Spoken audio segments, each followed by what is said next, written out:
ओम शांति 8/5/2024 প্রাতঃমূল্যে ওম শান্তি বাপদাদা মধুবন। বাবা বলেছে, মিঠে বাচ্চে, বিশ্বের সব আত্মারা অজ্ঞানী আর দুঃখী। তোমরা তাদের ওপর উপকার করো, বাবার পরিচয় দিয়ে তাদেরকে খুশি দাও, তাদের চোখ খুলে দাও।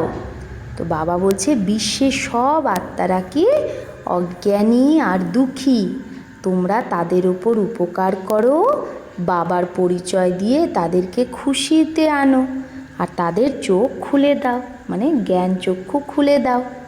প্রশ্ন, যে কোনো সেন্টারের বৃদ্ধির আধার কি? তো যে কোনো সেন্টারে কি করে বৃদ্ধি হবে, মানে সেখানের ভাই বোন কী করে বৃদ্ধি পাবে, সেন্টারের সব কিছু কী করে বৃদ্ধি পাবে, তার আধার কি? উত্তর, নিঃস্বার্থ সচ্চে দিলের সেবা। কি বললো বাবা? নিঃস্বার্থ সত্যিকারের দিলে যদি কেউ সেবা করে, তোমাদের সার্ভিসের সদা শখ যদি থাকে তাহলে হুন্ডি ভরতে থাকবে। যদি আমাদের সার্ভিসের শখ থাকে, নিঃস্বার্থ সার্ভিস, সত্যিকারের দিলে সার্ভিস, তাহলে আমাদের হুন্ডি ভরতে থাকবে, ভান্ডারা ভরতে থাকবে। যেখানে সার্ভিস হতে পারে वहाँ प्रबंध करना चाहिए। যেখানে সার্ভিস হওয়ার মতো জায়গা আছে সেখানে প্রবন্ধ করা উচিত। মাংনা কিসি সে ভি নেই, চাইবে না কারো কাছ থেকে কিছু। মাংনে সে মরনা ভালা, চাওয়ার থেকে মরা ভালো। আপে হি সব কুছ আয়েগা, এমনি এমনি তোমার কাছে সব কিছু আসবে। তোমরা বাইরের মানুষের মতো চাঁদা ইকট্ঠা নেই কর সকতে, চাঁদা তুলতে পারো না। চাইলে সেন্টারে জোর ভরে না, হ্যাঁ, যদি আমরা চাই তাহলে সেন্টারের সেই প্রভাব থাকে না। তাই না চেয়ে সেন্টারকে জমাও। বাবা বলছে, তুমি না চেয়ে সেন্টারকে জমাও, সেন্টারে সত্যিকারে দিলে নিঃস্বার্থভাবে সেবা করো, এমনি হুন্ডি ভরতে থাকবে। ওম শান্তি। রুহানি বাচ্চারা এখানে বসে আছে, বুদ্ধিতে এই জ্ঞান আছে কিভাবে শুরুতে আমরা উপর থেকে আসি। যেরকম বিষ্ণু অবতরণের একটা খেলা দেখায়, বিমানে বসে আবার নিচে আসে। এখন তোমরা বাচ্চারা বোঝো, অবতার আদি যা কিছু দেখায় এগুলো সব রং। এখন তোমরা বোঝো আমরা আত্মারা আসলে কোথায় থাকতাম, কিভাবে ওপর থেকে আবার এখানে এসেছি, কিভাবে 84 জন্মের পাট বাজিয়ে পতিত হয়েছি, এখন আবার বাবা পবিত্র বানায়। এটা তো নিশ্চয়ই তোমাদের স্টুডেন্টদের বুদ্ধিতে থাকা উচিত। 84 চক্র আমরা কি করে লাগাই, এটা স্মৃতিতে থাকা উচিত। বাবাই বোঝায় তোমরা কিভাবে 84 জন্ম নাও। কল্পের আয়ুকে লম্বা চওড়া টাইম দেওয়ার কারণে এত সহজ কথাটাও মানুষ বোঝে না। তাই ব্লাইন্ড ফেথ মানে অন্ধশ্রদ্ধা বলা হয়। যত আরও ধর্ম আছে সেগুলো কিভাবে স্থাপন হয় এটাও তোমাদের বুদ্ধিতে আছে। তোমরা জানো পুনর্জন্ম নিতে নিতে, পাট বাজাতে বাজাতে এখন আমরা অন্তে এসে পৌঁছেছি। এখন আবার আমরা ফেরত যাব। এই নলেজ তোমাদের বাচ্চাদের মধ্যেই আছে। দুনিয়ায় আর কারো মধ্যে এই নলেজ নেই। বলেও 5000 বছর আগে প্যারাডাইস ছিল, স্বর্গ ছিল, কিন্তু সেটা কোথায় ছিল, কী ছিল, এটা কেউ জানে না। নিশ্চয়ই আদি সনাতন দেবী দেবতাদের রাজ্য ছিল, কিন্তু এটা একদমই জানে না। তোমরা বোঝো, আমরাও প্রথমে কিচ্ছু জানতাম না। আর অন্য ধর্মের মানুষরা এরকম থোড়েই বলবে যে আমি নিজের ধর্মস্থাপককে জানি না। তোমরা এখন সব জেনে গেছো, নলেজফুল হয়ে গেছো। বাকি সারা দুনিয়ায় তো অজ্ঞানী, অনজান। আমরা কত সমাজদার হয়েছিলাম, আবার এখন বেসমাজ অনজান হয়ে গেছি। মানুষ হয়ে অথবা অ্যাক্টর হয়েও আমরা জানতাম না। নলেজের প্রভাব দেখো কীরকম, এটা তোমরাই জানো। তো বাচ্চাদের মনের মধ্যে গদগদ হওয়া উচিত। যখন ধারণা হবে তবেই তো ভেতরে সেই খুশি আসবে। তোমরা জানো আমরা শুরুতে কিভাবে আসি, তারপরে কিভাবে শূদ্রকুল থেকে ব্রাহ্মণ কুলে ট্রান্সফার হই। এই সৃষ্টির চক্র কি করে ঘোরে সেটা তোমরা ছাড়া দুনিয়ায় কেউ জানে না। ভেতরে এই জ্ঞানড্যান্স হওয়া উচিত। বাবা আমাদের কত ওয়ান্ডারফুল নলেজ দেয়, যে নলেজের দ্বারা আমরা নিজের বর্ষা পাই। লেখাও আছে এই রাজযোগের দ্বারা আমি তোমাদের রাজারও রাজা বানাই। কিন্তু কিচ্ছু समझ में नहीं आता था। লেখা শুধু ছিল কিন্তু কিছুই বুঝতে পারতাম না। এখন বুদ্ধিতে সারা রাজ রহস্য চলে এসেছে। আমরা শূদ্র থেকে এখন আবার ব্রাহ্মণ হই। এই মন্ত্র তোমাদের বুদ্ধিতে আছে। আমরাই সেই ব্রাহ্মণ, আবার আমরাই সেই দেবতা হব, আবার আমরাই নিচে নামতে নামতে একদম নিচে নেমে যাব। কত পুনর্জন্ম নিয়ে আমরা চক্র লাগাই। এই নলেজ বুদ্ধিতে থাকলেই খুশিও থাকা উচিত। অন্য কেউ এই নলেজ কিভাবে দেবে?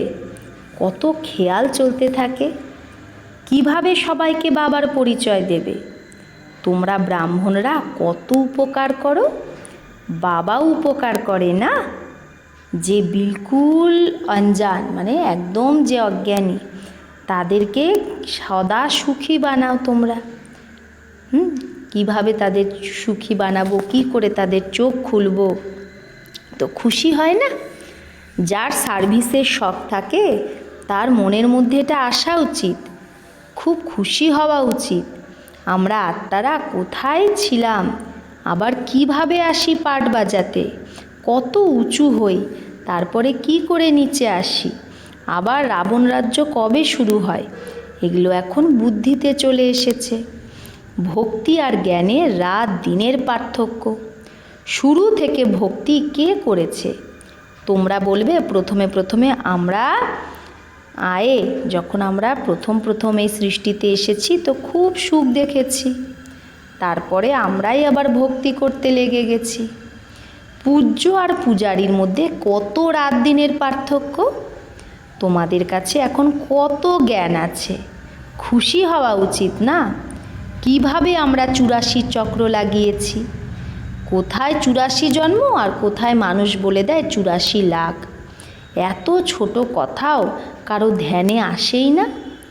লাখ লাখ বছরের তুলনায় তো 1-2 रोज के बराबर हो जाता है।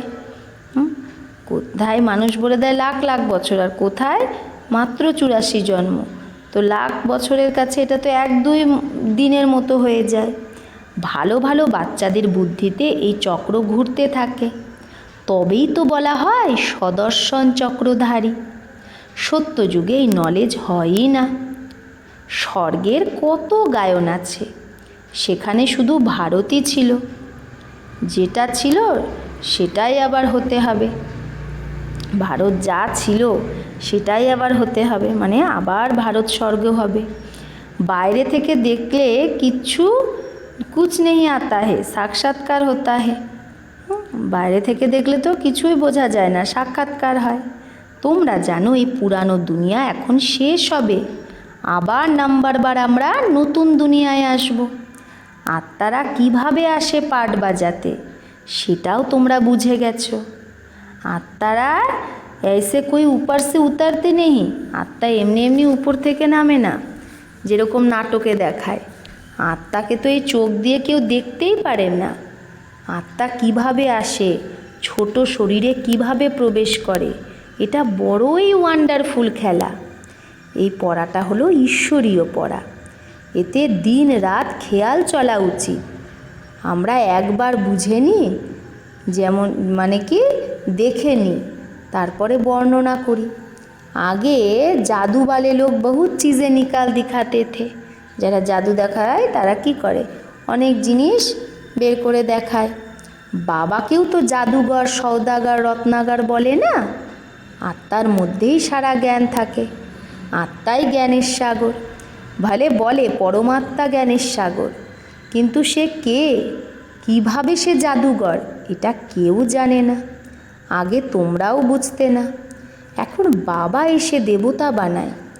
ভেতরে কত খুশি হওয়া উচিত। এক বাবাই নলেজফুল, আমাদের পড়ায়। সেটা তোমরা শুধু বাচ্চারাই জানো। এই দিন রাতে অন্দর মে, দিন রাত এগুলো ভেতরে ভেতরে মনন করা উচিত। এই বেহদের নাটকের নলেজ শুধু এক বাবাই শোনাতে পারে, আর কেউ শোনাতে পারে না।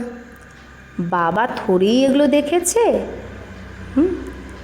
কিন্তু বাবার মধ্যে সারা নলেজ আছে। বাবা বলে, আমি সত্যযুগ ত্রেতাতে তো আসিই না, কিন্তু সারা নলেজটা শোনাই। ওয়ান্ডার লাগে না? যে কখনো পার্টি নেয়নি সত্যযুগ ত্রেতায়, সে কি করে সব কথা বলে দিচ্ছে?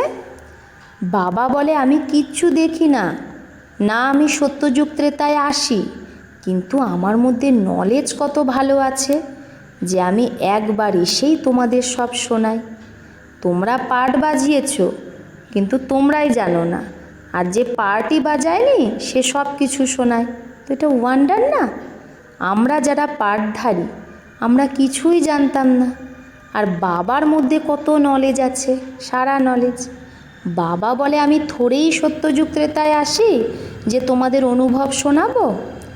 ড্রামা অনুসারেই, না দেখে অনুভব না করেও সারা নলেজ আমি দিই। কেন দিতে পারে? ড্রামা অনুসারে। কত ওয়ান্ডার না? বাবা বলে, আমি পার্ট বাজাতে আসিই না, আর তোমাদের সারা পার্ট বোঝায়। যে পার্টই বাজাতে আসে না সে সারা পার্ট বোঝায়, তাই আমাকেই নলেজফুল বলে। তো বাবা বলে, এখন মিষ্টি মিষ্টি বাচ্চারা, নিজের উন্নতি যদি করতে চাও তাহলে নিজেকে আত্মা ভাবো। এটা হলো খেলা। তোমরা আবার এরকম খেলা করবে, দেবী দেবতা হবে, আবার অন্তে চক্র লাগিয়ে মানুষ হবে। ওয়ান্ডার হওয়া উচিত। বাবার মধ্যে এই নলেজ কোথা থেকে এলো? তার তো কোনো গুরুও নেই। ড্রামা অনুসারে প্রথম থেকেই তার মধ্যে এই পার্ট বাজানো সেট আছে। একে কুদরাত বলে। প্রত্যেক কথাই ওয়ান্ডারফুল। তো বাবা বসে নতুন নতুন কথা বোঝায়। এই রকম বাবাকে কত স্মরণ করা উচিত। 84 চক্রকেও ইয়াদ করতে হবে। এই রাজও বাবাই বোঝায়। বিরাট রূপের চিত্র কত ভালো। যে লক্ষ্মীনারায়ণ বা বিষ্ণুর চিত্র বানায় সেই দেখায় যে আমরা কিভাবে 84 জন্মে আসি।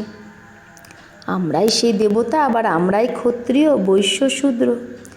এটা চিন্তন করতে কোনো তকলিফ আছে কি? কোনো কষ্ট হয় কি? কষ্ট? বাবা তো হলো নলেজফুল। বাবা কি কারো কাছে থোড়েই পড়াশোনা করেছে, না শাস্ত্র আদি পড়েছে, না কিছু পড়ে, না গুরু করেও এত সারা নলেজ বসে বাবা শোনায়। এরকম কখনো দেখোইনি তুমি যে কিছুই পড়েনি, কোনো গুরুও করেনি, কিন্তু সে সব কিছু জানে। বাবা কত মিঠা। ভক্তিমার্গে কেউ কাউকে মিঠা ভাবে। যার যা মনে হয় তারই পূজা করতে লেগে যায়। বাবা বসে সব রাজ বোঝায়। আত্মাই আনন্দ স্বরূপ, আবার আত্মায় দুঃখ রূপ ছি হয়ে যায়। ভক্তি মার্গে তো কিচ্ছু জানতে না তুমি। আমার কত মহিমা করতে, বাবা বলছে আমার কত মহিমা করে, কিন্তু জানে কিছুই না। এটাও কত ওয়ান্ডারফুল খেলা। এই সারা খেলা বাবা বোঝায়। এত চিত্র, সিঁড়ি আদি কখনো দেখেওনি বাবা। এখন দেখে শোনে তো বলে এই জ্ঞান তো যথার্থ রীতি, কিন্তু কাম মহাশত্রু, এর ওপর জিত পেতে হবে। তো এটা শুনে মানুষ ঢিলা পড়ে যায়। তোমরা কত বোঝাও, তাও বোঝেই না। কত মেহনত লাগে। এটাও জানো, কল্প আগে যে বুঝেছিল সেই বুঝবে। দৈবী পরিবারে যতজন হবে তাদেরই এ ধারণা হবে। যারা দৈবী পরিবারের হবে তাদেরই তো এ জ্ঞানের ধারণা হবে। তোমরা জানো আমরা শ্রীমতে রাজধানী স্থাপন করছি। বাবার ডাইরেকশন হলো অন্যকেও নিজের সমান বানাও। বাবা সব জ্ঞান শোনাচ্ছে, তোমরাও শোনাচ্ছ, তো নিশ্চয়ই শিব বাবার রথও শুনছে। শিব বাবা যে রথে যে শরীরে এসেছে সে ব্রহ্মার আত্মাটাও তো শুনছে, কিন্তু নিজেকে গুপ্ত করে দেয় সে। তোমরা শিব বাবাকেই ইয়াদ করতে থাকো। ইনকি তো উপমা ভি নেই করনি হে। বাবা বলছে ব্রহ্মার তো মহিমাও করা উচিত না। সবার সদ্গতিদাতা মায়ার জঞ্জির থেকে ছুড়ায়, মানে মায়ার জাল থেকে ছাড়ায় তো এক বাবাই। বাবা কিভাবে বসে তোমাদের বোঝায় এটা তোমাদের বাচ্চাদের ছাড়া আর কেউ জানে না। মানুষ এটাও জানে না যে রাবণ কী জিনিস, প্রত্যেক বছর জ্বালাতেই থাকে। এফিজি তো দুশ্মনের বানায়, কুশপুতুল কার বানায়? শত্রু। তোমরা এখন জেনেছো যে রাবণ হলো ভারতের শত্রু, যে ভারতকে কত দুঃখী কাঙ্গাল বানিয়ে দিয়েছে। সব 5 বিকার রূপী রাবণের জেলে সবাই ফেসে আছে। বাচ্চাদের মধ্যে এটা আসা উচিত কিভাবে অন্যকেও রাবণ থেকে ছাড়াবো। সার্ভিস হো सकती है তো প্রবন্ধ করনা है। যদি সার্ভিস হয় কোথাও তাহলে সেরকম প্রবন্ধ করা উচিত, ব্যবস্থা করা উচিত। সত্যিকারের দিলে, সচ্চে দিলে, নিঃস্বার্থ ভাবে সেবা করা উচিত। বাবা বলে এই রকম বাচ্চার হুন্ডি আমি ভরে দিই, সাকারতা হুঁ মানে ভরে দিই, ভরতা হুঁ। ড্রামায় সেট আছে, সার্ভিসের ভালো চান্স যদি থাকে তো এতে জিজ্ঞেস করারও দরকার নেই। বাবা যদি বলে দিয়েছে তাহলে তোমার অবশ্যই সার্ভিস করা উচিত। তাই বলছে বাবা বলে দিয়েছে তো সার্ভিস করতে থাকো, কারো কাছে কিছু চেও না। মাংনে সে মরনা ভালা, চাওয়ার থেকে মরা ভালো। এমনি এমনি তোমার কাছে সব কিছু চলে আসবে। বাবা বলছে তুমি চাইলে সেন্টারে এত জোর ভরে না, না চেয়ে তুমি সেন্টারকে জমাও, আপেই সব আসতে থাকবে। তাতে তোমার মধ্যে শক্তিও থাকে, সেন্টারেরও জোর থাকে। যেরকম বাইরের মানুষ চাঁদা জোগাড় করে, সেরকম তোমাদের করা উচিত না। মানুষ তো কখনো ভগবান মানুষকে বলা যায় না, কখনো কোনো মানুষকে ভগবান বলা যায় না। জ্ঞান তো হলো বীজ, বীজরূপ বাবা বসে তোমাদের জ্ঞান দেয়। বীজই তো নলেজফুল না। তো জড়ো যে বীজ সে তো বর্ণনা করতে পারে না, তোমরা বর্ণন করো, সব কথাকে বুঝতেও পারো। এই বেহদের ঝাড়কে কেউ বোঝেই না। তোমরা অনন্য বাচ্চারাই জানো নম্বরবার পুরুষার্থ অনুসারে। বাবা বোঝায় মায়াও প্রবল, কিছু সহনও করতে হয়, সহ্যও করতে হয় কিছু। কত বড় বড় করা বিকার, ভালো ভালো সার্ভিস যারা করে এই রকম বাচ্চাদেরও চলতে চলতে এই রকম মায়ার থাপ্পড় লাগে যে বলে আমি তো নিচে পড়ে গেছি। সিঁড়ি উপরে চড়তে চড়তে আবার নিচে নেমে যায়, তো যা কামাই করেছিল সব চট হয়ে যায়, নষ্ট হয়ে যায়। দণ্ড তো অবশ্যই পাওয়া উচিত। বাবার কাছে প্রতিজ্ঞা করে, রক্ত দিয়েও লিখে দেয়, তারপরে আবার গুম হয়ে যায়।